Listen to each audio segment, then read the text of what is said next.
Salut à toi jeune pimper. Aujourd'hui, je me devais de faire une vidéo debunk parce que là c'est plus possible. J'ai constaté une immense, phénoménale arnaque dans le domaine des injecteurs Racing haut débit et fallait que j'en parle. Concrètement, regarde. Ici dans mes mains, j'ai deux injecteurs, exactement les mêmes. Ils viennent de la casse, peu importe. C'est des 190 cc, la référence est ici. Ce qui importe, c'est que celui de droite, il gicle 2 fois plus que celui de gauche. Donc celui-là, il a genre plus de 400 cc. Comment c'est possible? Pourquoi? Eh ben parce que celui-là, je l'ai débridé. Ces histoires de débridage d'injecteurs, non seulement c'est extrêmement tabou, mais en plus c'est extrêmement méconnu en fait. Ceux qui connaissent, soit ils se taisent, ils le font, ils gardent ça pour eux, soit ils en font un business extrêmement juteux, basé en fait sur des mensonges, un manque de transparence ou encore de la vente d'injecteurs GPL haut débit, sans te le dire. Et en fait, les injecteurs GPL ne sont pas conçus pour des carburants liquides. Tout ça, c'est au menu d'aujourd'hui et évidemment, je tairai toutes les marques. Je te laisse ton libre arbitre te faire un avis sur tous ceux dont je parle parce que j'ai pas très envie de me retrouver suicidé d'une balle dans le dos dans une rivière en Albanie. Et dans les journaux, on dira que j'étais évidemment dépressif. Allez, c'est parti. Voici le Honda Boy Show du 42. Tu m'as ramené tes injecteurs, donc 4 injecteurs que tu avais sur ta Mazda Turbo très tunée. C'est ça. On va taire la marque, mais concrètement, combien de cc et combien... Qu'est-ce qu'ils veulent, Pompon Chouiner? C'est du 850 cc et je les ai payés 660 balles les 4. Voilà, et quand tu les regardes, c'est des Bosch. Hein. Et des constructeurs d'injecteurs, il n'y en a pas 10 millions. Donc, et même encore la ref, ils l'ont même pas gratté. Et bah tu sais quoi? Respect à eux. Parce que la plupart des gens, ils meulent la ref pour pas passer pour des cons.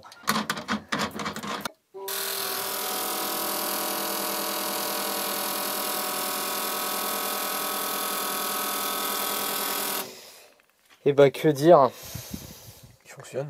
Il fonctionne, le spray est à peu près bon. T'as roulé avec, ils n'ont pas posé de soucis. Donc là, a priori, il n'y a pas grand chose à reprocher. Il marche. À part qu'il soit trop petit, maintenant, il Oui, fonctionne. parce que tu veux mettre plus de boost, mais je veux dire, voilà, ils ont du flow, ils ont un dead time qui est bon. En plus, en apparence, ils sont même plutôt équilibrés. Sauf que la douille, c'est que tu les as payés 700 balles. Ouais, 660 sans les frais de port, quoi. Donc, ouais, qui vient peut-être d'Amérique ou je sais pas où. Les États-Unis, ouais. Donc tu t'es pris les frais de douane. Ouais. Bah yes. J'ai dû prendre peut-être 80 balles de frais de douane facile. D'accord. Maintenant, ce qu'on va faire, c'est qu'on va regarder la référence. Ouais. 0,280. 0,280. 158. 158. 0,51. Datasheet. Bosch et EV14 0,280 machin mes couilles. 380 cc. Comme c'est bizarre. bizarre. En plus, ils ont une tête bizarre. Pas la même que sur le site Bosch en tout cas. Ouais. Ça vaut 50 balles pièce. Où est le secret? Maintenant que tu as vu la douille de tes propres yeux, eh ben, je vais te montrer comment ils font et comment on fait pour débrider un injecteur. Par contre, disclaimer tout de suite. Première chose qu'il faut savoir sur le débridage, c'est que c'est un peu la roulette russe niveau débit que tu obtiendras. Par exemple, tu prends un 260 cc d'origine, tu le débrides, tu vas peut-être obtenir 500 cc, peut-être 550, peut-être 600, tu sais pas exactement, sauf si tu as une machine pour mesurer ce que tu obtiens après. Deuxième chose, ça peut légèrement les déséquilibrer. En soi, ça les déséquilibre pas vraiment, mais ça exacerbe le déséquilibre qu'ils ont d'origine. Tu sais, les injecteurs, quand ils sortent d'usine, ils ont genre 3% de tolérance, un truc comme ça, de déséquilibre. Ben voilà, c'est normal, hein, tu peux rien y faire. Et le fait de débrider, ça exacerbe d'autant plus le déséquilibre. Mais bon, avec les gestions modernes, on s'en tape un petit peu.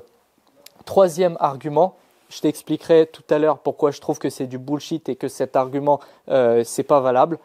Certains diront, ouais, le spray pattern, il sera détérioré et il gicle bizarrement après, c'est pas bon. Sache que oui, ça modifie le spray pattern, mais en soi, je t'expliquerai pourquoi on s'en tape. Quatrième argument, ils ne sont pas tous débridables. Il y en a certains qui ont des pointes un peu bizarres d'origine et qui vont pas pouvoir être modifiés. Mais bon, dans la majorité des injecteurs récents type Bosch, c'est tranquille. En fait, ce qu'il faut bien se mettre dans la tête, c'est que des fabricants d'injecteurs, il n'y en a pas 10 000. Il y a Bosch, il y a Siemens et il y a Denso. Voilà. Et tous ceux qui vont te dire « Ouais, non, mais moi, je fabrique ma propre marque d'injecteurs. » Non, tu fais de l'achat-revente. Tu revends des injecteurs avec un prix margé x10. Tu ne fabriques pas tes injecteurs. Moi, je vais te dire tout de suite, ma marque d'injecteurs préférée, c'est Bosch. Ils sont super fiables, ils sont super bien dosables dans la cartographie en gestion programmable et surtout, ils sont vraiment pas chers comparés aux autres. Donc voilà, j'utilise que du Bosch et Bosch, en tant que marque mondiale d'injecteurs et autres d'ailleurs, ils sont pas cons les mecs, ils font de la mondialisation. Ils vont pas s'emmerder à fabriquer des injecteurs différents pour du 190, 200, 210, 220, 230, 240 pour convenir à chaque véhicule qui existe sur la planète. Ils sont pas cons, ils vont pas faire ça. Ils veulent minimiser les coûts de fabrication. Donc ils fabriquent par palier, genre ils fabriquent des, je sais pas moi, des 200 cc, ils fabriquent des 400, des 600, des 1000, un truc comme ça globalement. Et ensuite, qu'est-ce qu'ils font? C'est qu'ils mettent une bride au bout des injecteurs pour ensuite venir doser et brider chaque injecteur pour le besoin spécifique de la voiture à 10 cc près. C'est pour ça que le débridage, en fait, c'est tout con. Il te suffit de faire sauter la bride, c'est-à-dire le petit tamis qu'il y a au bout de ton injecteur. Sur certains modèles récents, tu peux faire sauter cette bride très facilement à la meuleuse en faisant tourner le truc et genre tu lui fais un petit cône. Mais il y en a plein que j'ai pété en faisant ça, des plus anciens, parce qu'en fait, en faisant ça, il y a tout l'intérieur qui va sortir. Donc voilà, faut vraiment faire sauter juste le tamis. Et ma technique, c'est à la fraiseuse ou dans la perceuse colonne avec une toute petite fraise. Carbure, tu viens surfacer, genre tu viens frôler la surface du truc jusqu'à faire sauter genre 1/10 et le tamis il dégage.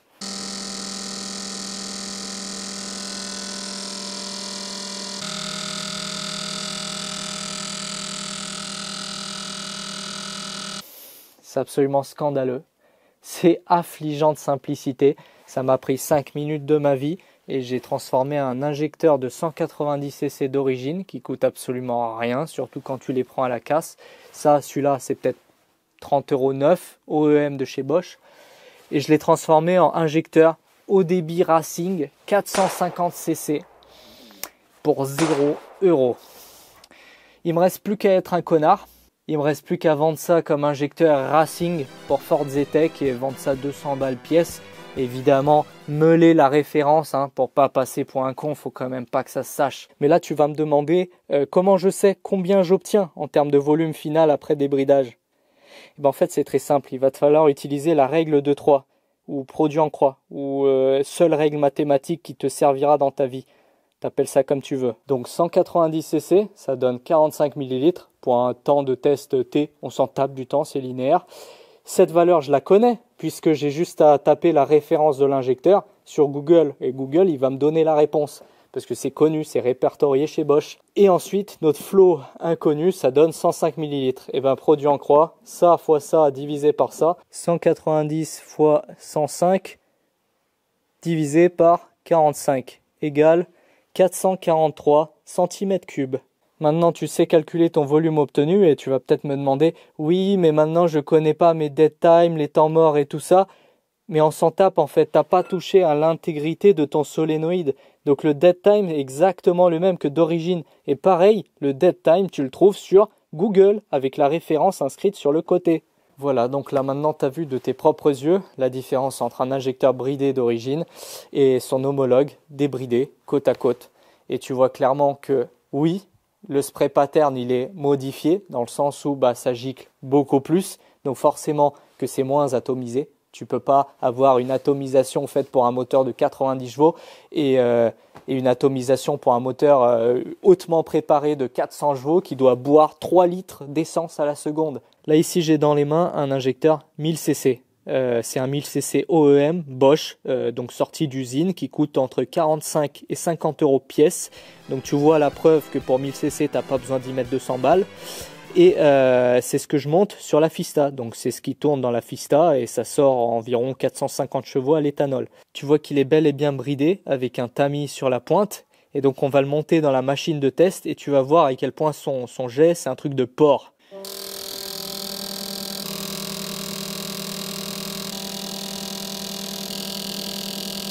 C'est QFD, tu as vu que bridé, pas bridé, avec tamis ou sans tamis, dès que tu rentres dans des injecteurs de haut volume avec beaucoup de cc, eh ben forcément que ça va gicler comme des porcs.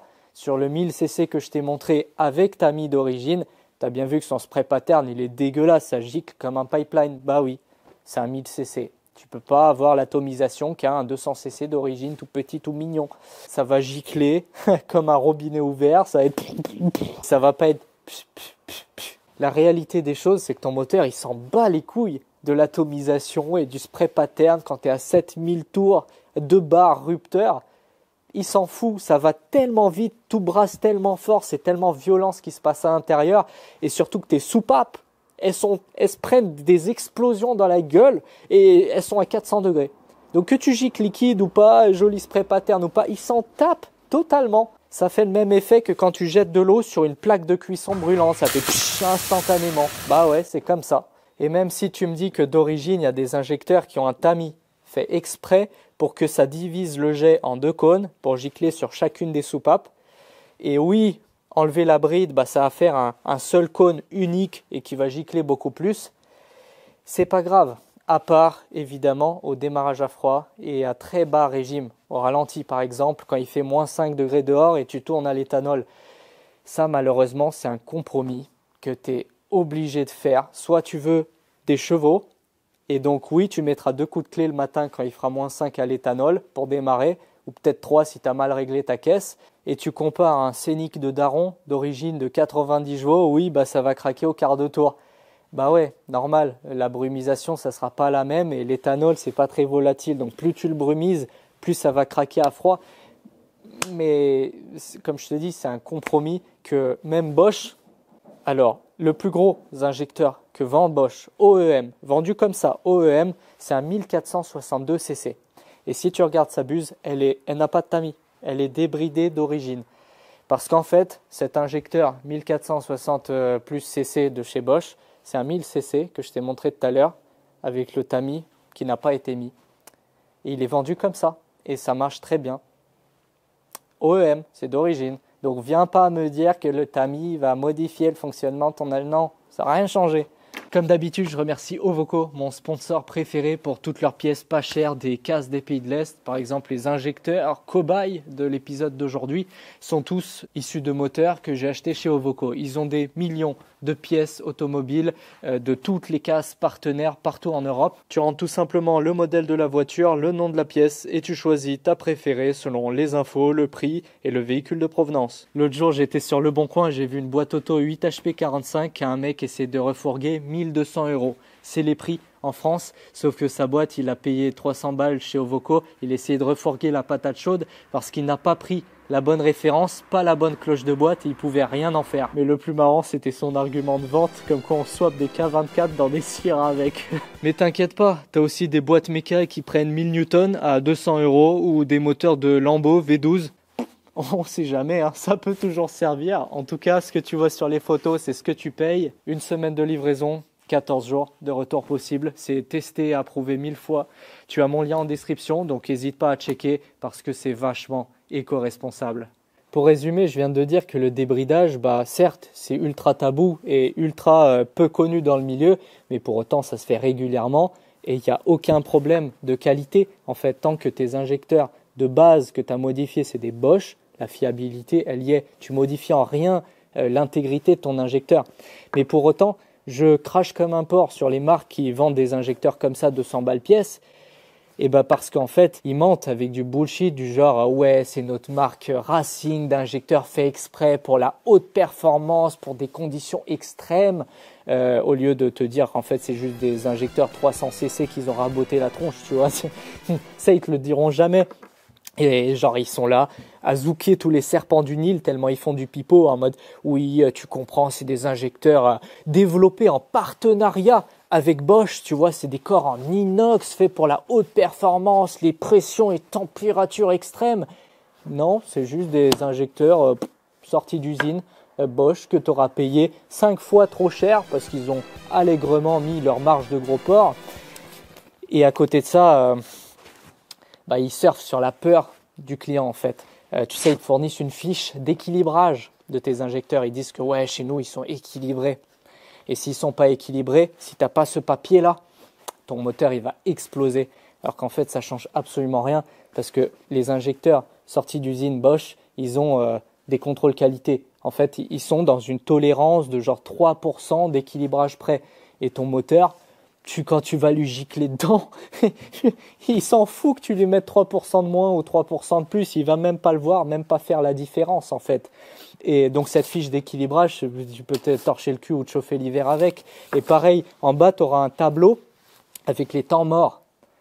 Désolé de te le dire, mais les temps morts, si tu les cherches vraiment, eh ben, quand tu achètes ton injecteur, tu as la ref, elle ne sera pas meulée. Donc tu peux taper la référence sur Google et trouver les temps morts de tes injos. Moi, ça me casse les couilles qui surfent sur la peur comme ça en te disant que ouais, ton moteur il va exploser si tu mets pas les trucs de chez eux. Business is business. Allez, tu sais quoi, je suis gentil, c'est cadeau, c'est gratuit, c'est les tips à Daddy, je te mets en description un site finlandais de vente d'injecteurs, mais tu t'en fous, achète pas forcément là-bas, mais qui te fournissent toutes les références, les volumes, et sur le produit, tu as la table avec les temps morts. Donc voilà, pompe les références dessus, achète là où c'est moins cher, tant que tu achètes du OEM, pas des contrefaçons. Et voilà, c'était mon petit cadeau du jour. Mais accroche-toi parce que c'est pas fini. Maintenant, je vais te parler de l'immense arnaque des injecteurs GPL. Tiens, tu te rappelles ce que je viens de dire à l'instant? J'ai dit le plus gros injecteur Bosch pour carburant liquide, c'est à 1462 cm3. Mais pourquoi? Mais comment ça, monsieur? Pourquoi alors les vendeurs d'injecteurs tuning, je viens de te dire qu'ils vendaient des Bosch, et pourtant ils vendent sans pression des 1700 cm3, 2000 cm3 et 2200 cc. Marqué explicitement dans la description, compatible E85, éthanol, méthanol et tout ça. Eh ben, c'est très simple. Ils ne sont pas compatibles E85 et tout ça. Et la surprise, c'est que tout ce qui est au-dessus de 1460 cc, arrondi ça à 1005, on s'en fout, ce sont des injecteurs GPL, faits pour le gaz. Donc je te mets les références ici, si jamais tu veux taper dedans, te renseigner et voir que je te raconte pas des salades. Tu peux tous les trouver, hein, le 1007, 2000 et 2200 cc. Et maintenant, juste pour rigoler, let's play a funny game. Faites-moi confiance, on va bien rigoler, on va juste jouer un petit jeu. Tu vois, parmi tous ces injecteurs, dites-moi en commentaire lequel, à votre avis, qui se cache ici, serait un injecteur GPL. Voilà, je te laisse 20 secondes. Donne-moi ton avis, ou en tout cas fais-le dans ta tête, tu vois. Tu te dis peut-être que ce serait lui, il a une tête un peu bizarre. Bah non. Perdu! C'est ma bite! C'était lui. T'as pas trouvé? C'est normal, parce qu'il n'y a aucune façon de les différencier. Donc tu vois directement le souci, c'est que la seule façon de différencier les injecteurs GPL des injecteurs fuel liquide, c'est que ce joint en sortie d'usine Bosch est censé être jaune. Et celui-là, parfois, je crois qu'il peut être violet. Et donc en fait, c'est super simple pour ces vendeurs de changer ces joints et de mettre un joint normal, comme sur les autres injecteurs, et te les vendre en tant qu'injecteur haut débit essence. La différence aussi peut être notée dans la buse. Tu vois, il y a une espèce de 4 rainures circulaire et ça ressemble pas à une pointe normale, sauf que cette pointe là tu l'as pas sur les photos chez les vendeurs, donc évidemment ils te le cachent. Et donc ce brave injecteur qui est à la base conçu pour du gaz et donc absolument pas pour des carburants liquides comme de l'éthanol, et bah c'est un 2200 cm3, le plus gros injecteur de la planète.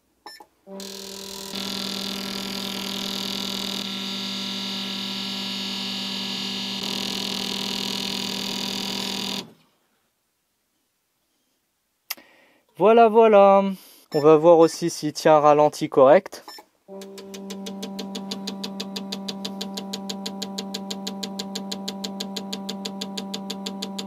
Et bah écoute, mis à part le fait qu'il crache 30 litres à la seconde, il semblerait que le spray est très bon. Bah alors qu'est-ce qu'on s'en fout si ça marche? Là t'as bien vu sur le test, ça a l'air de marcher nickel. Elle est où la douille? Bah la douille, c'est que Bosch ont clairement spécifié qu'ils n'assumaient pas que les gens l'utilisent à l'E85 et surtout que leurs injecteurs ne sont pas designés pour ça. Ils refusent toute garantie dessus et disent de ne pas le faire. Et pourtant, tous les gens qui sont à la recherche de très grosses puissances sur des 4 cylindres, 5 cylindres ou 6 cylindres, soit ils montent des injecteurs GPL la plupart du temps sans savoir qu'ils ont monté des GPL et ils ont des sacrées petites surprises ensuite, soit ils mettent une double rampe d'injection, ce qui est selon moi la meilleure méthode possible. Ces mêmes personnes qui utilisent des injecteurs GPL la plupart du temps sans même savoir que c'est des injos GPL, donc à leur insu parce que le vendeur leur a menti, et ils inondent Internet d'avis extrêmement mitigés. T'en as qui disent écoute, ça marche nickel, bon, d'accord. Et il y en a un paquet d'autres qui disent que c'est de la merde, qu'ils ne comprennent pas pourquoi leur voiture elle a un ralenti tout pourri depuis qu'ils les ont montés, ou alors que le débit chute avec le temps parce qu'apparemment il y aurait un joint torique à l'intérieur qui gonfle au contact de l'essence liquide ou de l'éthanol, et du coup le débit, tu sais, il choque, ou encore qui rouille à l'intérieur parce qu'ils ne sont pas faits en inox et du coup ils grippent soit fermés soit ouverts. Et même dans les compétitions professionnelles, genre le drift et tout ça, en fait c'est des injecteurs quasiment jetables. C'est-à-dire qu'ils font une course, ils les sortent après chaque course, ils les mettent sur banc de test, ils les testent. Et quand ils font des trucs bizarres, ils les jettent, ils en mettent un autre. Et donc soit ils les stockent au sec, soit ils tournent avec d'autres à chaque fois. Donc pour moi, c'est absolument pas une solution viable, mais pour autant, là, ce que je te dis, c'est des bruits de couloir. Qui écouter? Est-ce que ça marche vraiment ou est-ce que c'est de la merde? J'en sais rien. Je ne sais pas ce qu'il y a dedans dans ces injecteurs. Donc aujourd'hui, au lieu de raconter des conneries, ce qu'on va faire, c'est qu'on prend la meuleuse, on leur ouvre le bide et on voit de quoi ils sont constitués à l'intérieur. Et on va analyser tout ça.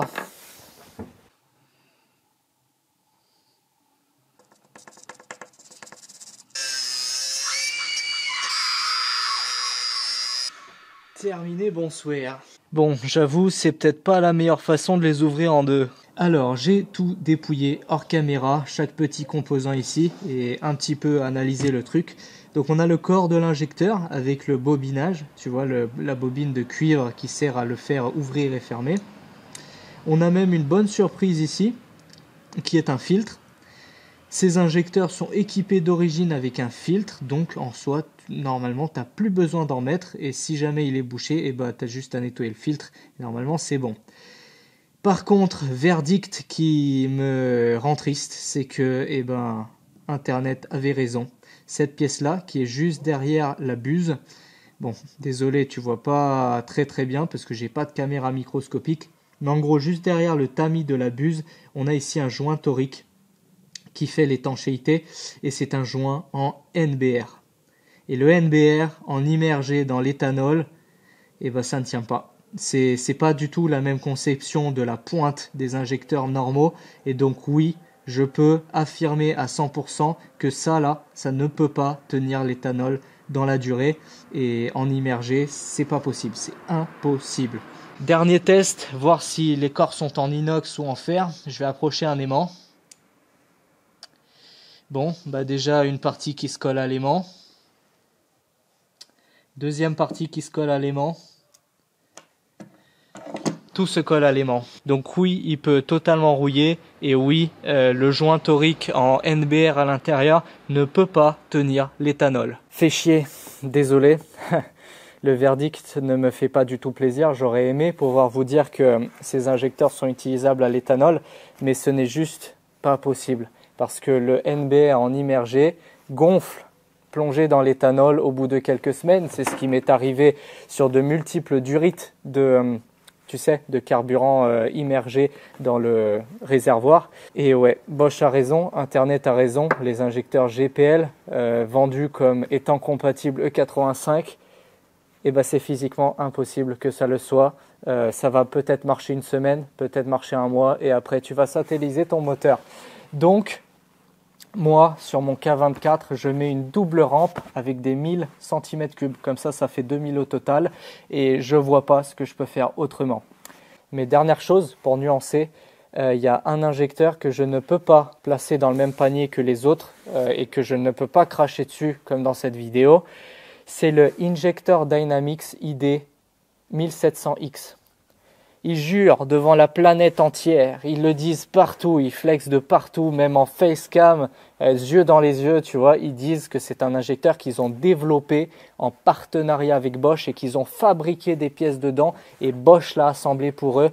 Et eux, c'est les seuls revendeurs d'un 1700 cc, pas GPL, donc compatible éthanol. Là, je te parle de leurs paroles. Donc, de ce qu'ils affirment, c'est du la la la. Je ne sais pas si c'est vrai, je ne sais pas si c'est faux, mais je n'ai pas touché cet injecteur, je ne l'ai pas vu de mes propres yeux et je ne l'ai pas testé. Donc, ce serait une potentielle alternative, mais sache qu'il coûte 300 $, sans compter les frais de douane, les taxes, les TVA, les frais de port, etc. Donc, ça reviendrait très probablement genre dans les 400 € pièce et faut être complètement cramer du cerveau pour acheter ce genre de truc. Au moins, tu as l'information. Conclusion de cette vidéo, réfléchis toujours 40 fois avant de faire une dinguerie et lâcher des centaines ou des milliers d'euros dans une pièce soi-disant racing où des gens te disent « ouais, mais il te faut ça ». Crois-moi, il te faut ça. Non, regarde toujours qu'est-ce que font les constructeurs OEM dans leur voiture performance et fais pareil plutôt qu'écouter les cousin de la cousine du je connais un pote qui a vu un pote, laisse tomber. Soyez des rats, c'est la seule solution. Ciao.